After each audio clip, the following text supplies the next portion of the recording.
Hello guys, welcome to this new video. जी हाँ दोस्तों, आपको ताज़ा तरीन और आए हम तरीन क्रिकेट की दुनिया से अपडेट करते चले। एशिया कप का सबसे बड़ा टाकरा आज खेला जा रहा है। जी हाँ दोस्तों, विराट कोहली छा गए। जी हाँ दोस्तों, पाकिस्तान बॉलर्स को धो डाला।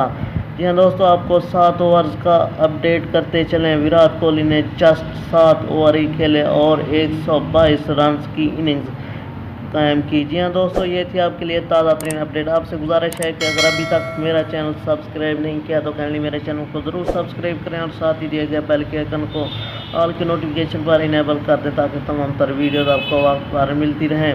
जी हाँ दोस्तों, आपको मज़ीद आगाह करते चलें, अगर ये लाइव अपने ही मैच पर स्क्रीन पर देखना चाहते हैं तो आपको 3 काम सिंपल से करने होंगे। सबसे पहले वीडियो को लाइक करना होगा, चैनल को सब्सक्राइब करना होगा और अपनी राय कमेंट सेक्शन में ज़रूर देनी होगी कौन सी टीम आज जीतने वाली है।